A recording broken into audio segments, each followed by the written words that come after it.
Hello and welcome to the EU-GBV online workshop Behind the Closed Door, organized by Eurostat. My name is Sanya Voyatskov and I will be your presenter for a topic on question order and wording issues related to the EU-GBV questionnaire. During the next 25 minutes, you will hear more about the common issues related to the formulation of the EU-GBV questions and their adaptation to the national contexts. Moreover, the aim of presentation is to provide you with practical knowledge on how to use the EU-GBV methodological documents in order to find the relevant information.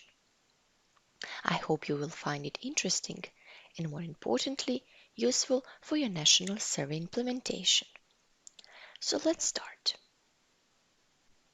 At first, one may notice that the EU-GBV questions are grouped in several topics, which is elaborated in the Annex 1 of Document Description of Variables. The Annex provides not only the EU-GBV questionnaire, but it is also a source of various instructions related to the national questionnaire implementation and instructions on how the introductions, questions and their modalities should be presented to the respondents. Finally, the Annex also contains the questionnaires flowchart, aiming to ease the understanding of its complex structure. Having the questions covering the same topic appearing together should make the questionnaire easier to complete, hence make the respondent feel more comfortable to respond. Furthermore, some studies have found that when specific questions are asked before general ones, a respondent tends to exhibit greater interest in the general questions. More importantly, section background serves as a smooth introduction to more sensitive topics that include questions on the experiences of violence. This general set of questions, placed before the others, was necessary in order to avoid a high interview dropout. Nonetheless, based on the pilot survey results, questions on the household type and its composition were moved to the end of the questionnaire due to a fact that when answering those questions before the questions on violence had a significant negative impact on the way that people respond. This problem is related to the issue of privacy. Although questions on income, labor, and marital status may have a similar effect, the information obtained with these questions is used as a main filter for the latter parts of the questionnaire, such as sexual harassment at work and intimate partner violence. Apart from the order of sections, the order of questions in each of them is of a great importance, as it can affect the overall data quality, hence its accuracy. One of the main issues is so-called priming.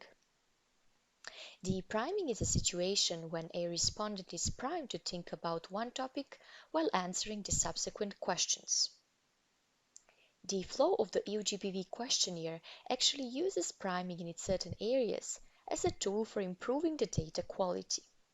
For instance, several questions have their own introduction, aiming to move the respondent's attention. Thus, they need to be introduced in the national questionnaire together with a question.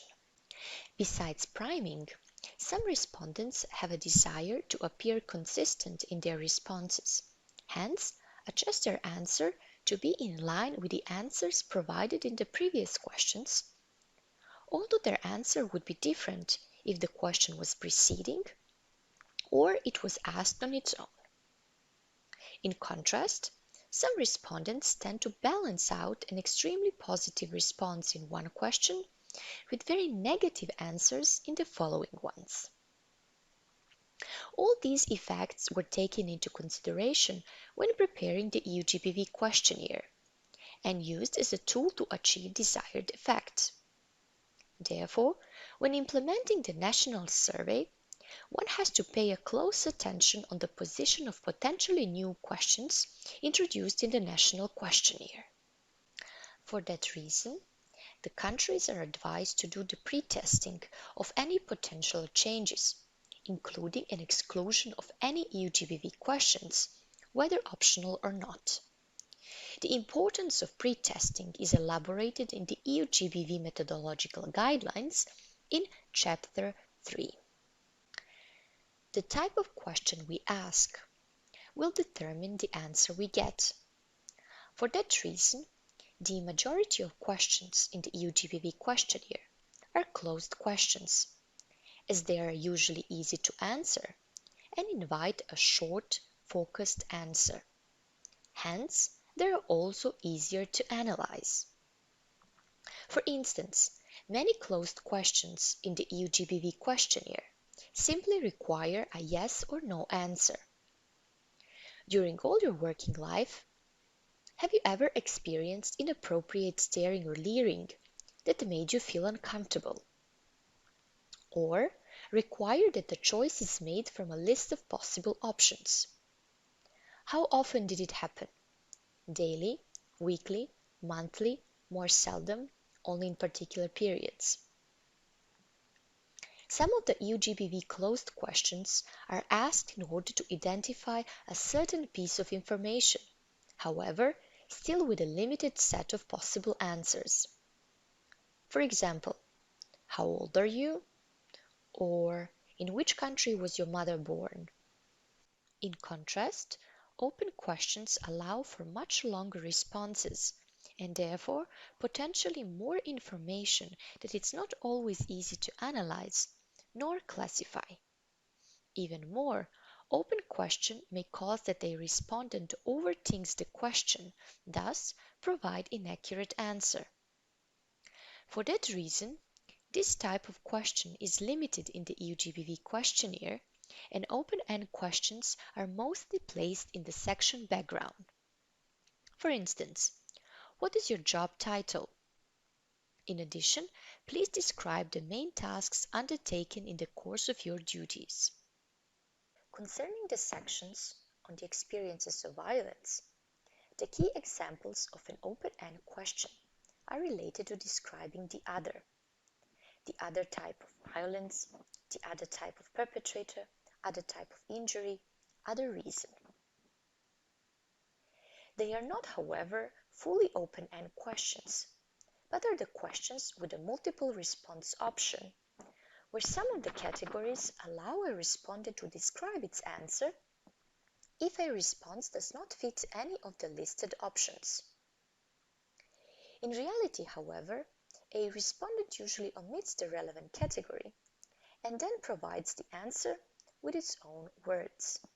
The main advantage of multiple choice questions is the variety of choice of answer options given to the respondents to choose from.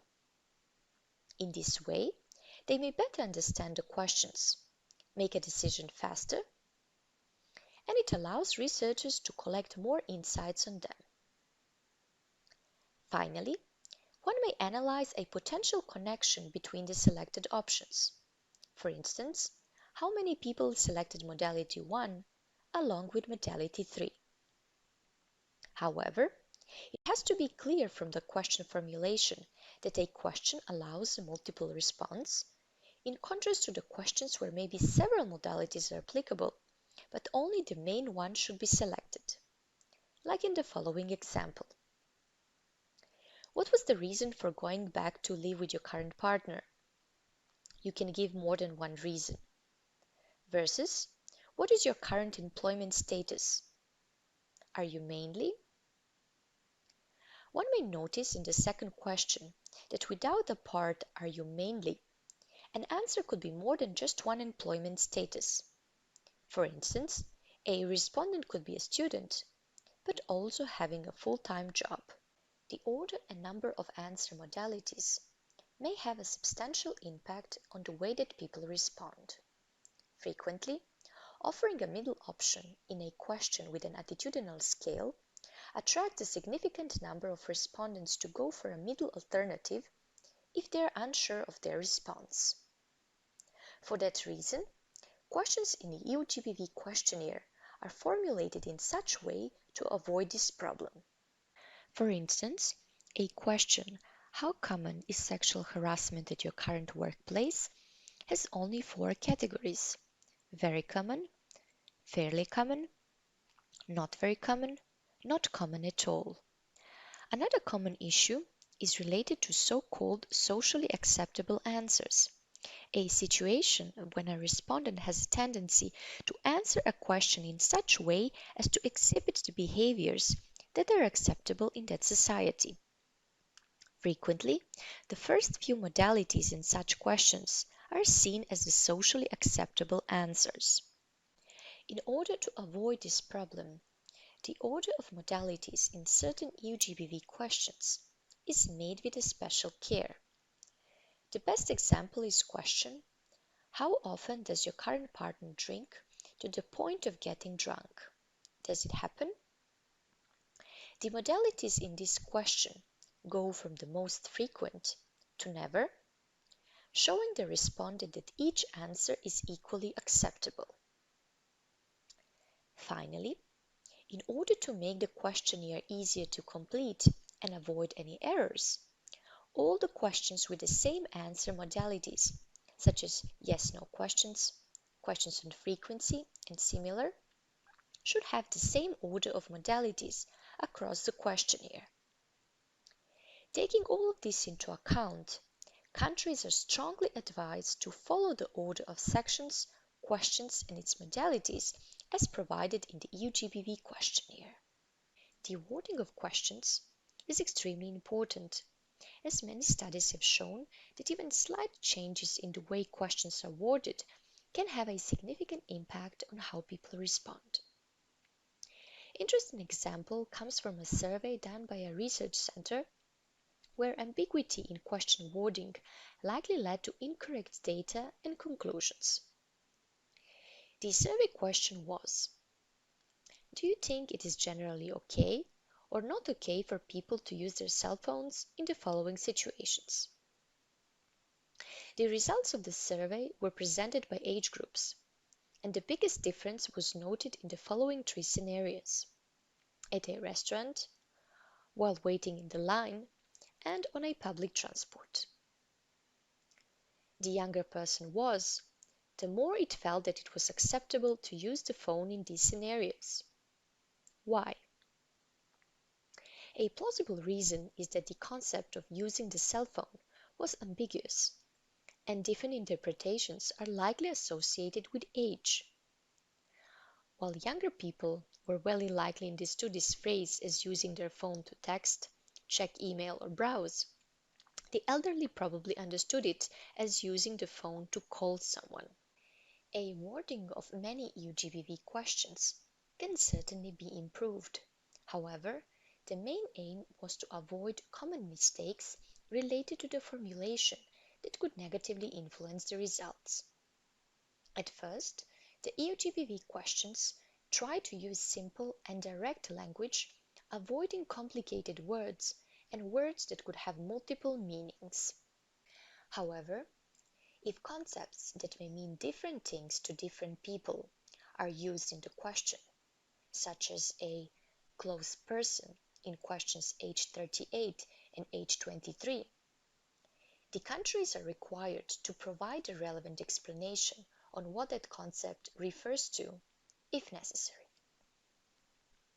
The relevant explanations are usually provided in the description of variables document, together with the variable of interest.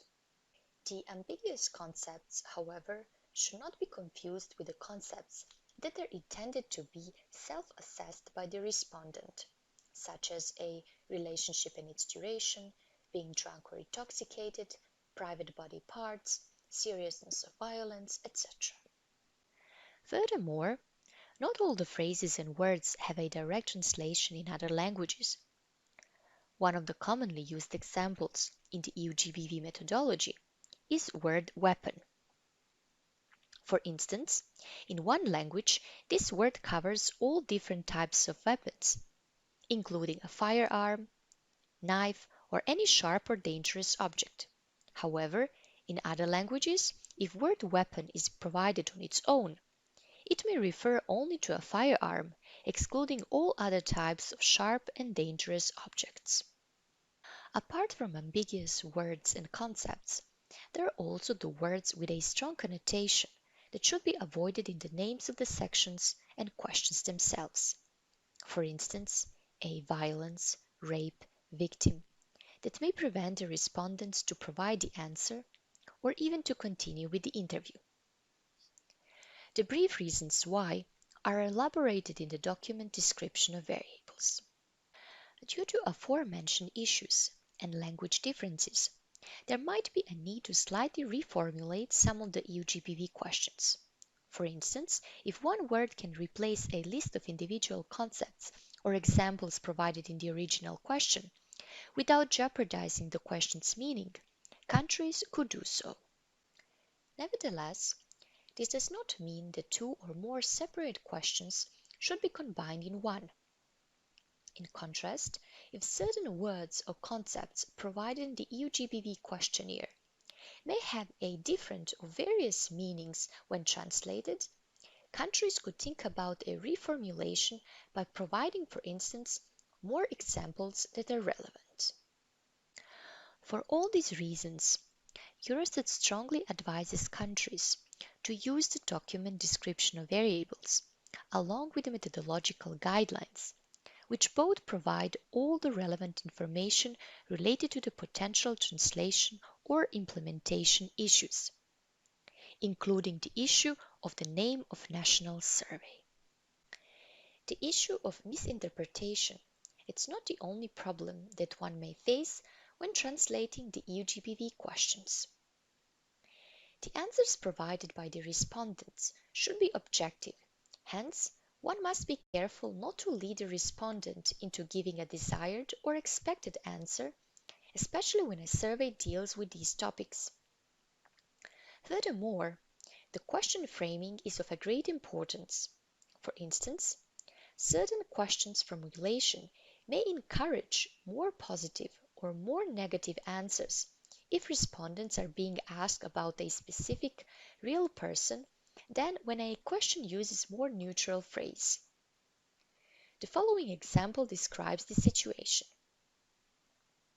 Has your boss, manager, employer provided a training explaining what the person who experienced sexual harassment at work should do? Versus, at your workplace, is there any training available explaining what the person who experienced sexual harassment should do? The questions on experiences of violence may trigger a variety of different feelings in the respondent: sadness, fear, anger, blame. Therefore, the formulation of questions related to the violence needs to be neutral, avoiding any direct or indirect way of blaming the victim. A question starting with word why unconsciously provokes a desire to defend.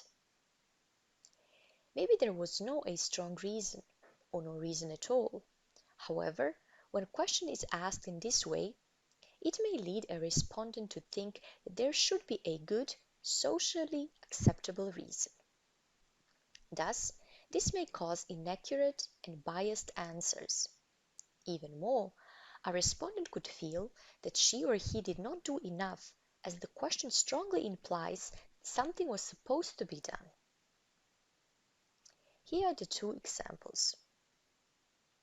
Why you didn't leave your current partner versus for which reason you did not leave your current partner. What did you do to defend yourself versus were you able to do or try to do something to defend yourself? In the latter example, the second question attempts not only to avoid blaming the victim with the question wording, but also its structure, a set of individual yes-no questions, avoids having a modality I did not do anything. In addition, the EU-GBV questions try to ask one thing per question, like in the following example.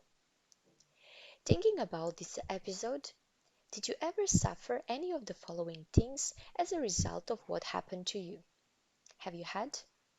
Followed by a yes-no question for each type of injury. Although this approach seems simple enough, many questions may fall into the double-barreled question trap. For instance, A question, how often do you usually meet with people close to you with whom you do not live together? For example, your friends or family members, can actually be a hard question to answer. What if somebody meets friends almost every day and family once a year? Here is a similar example. As a consequence of what happened to you, did you ever suffer of any psychological consequences? For instance, depression, panic attacks, problems with concentration, problems in sleeping or eating, or other consequences. If a respondent experienced only problems with sleeping, but not the other consequences, what should be the response? In order to avoid confusion that may lead to an inaccurate answer or non-response, additional examples, elaborated in the document description of variables, must be given to the respondent together with these questions. In addition, one may need to be careful with the usage of words and or in the question formulation that covers more than one concept. Aforementioned examples and issues highlight the value of pre-testing and consultations with the experts, which should be performed before the main survey. The insights obtained can define whether the question formulation needs to differ from the original EU-GBV question, and if yes, then how.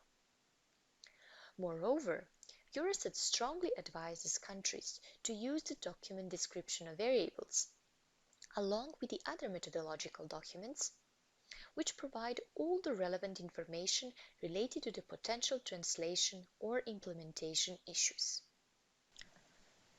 This is the end of the online presentation on question order and wording issues related to the EU-GBV questionnaire.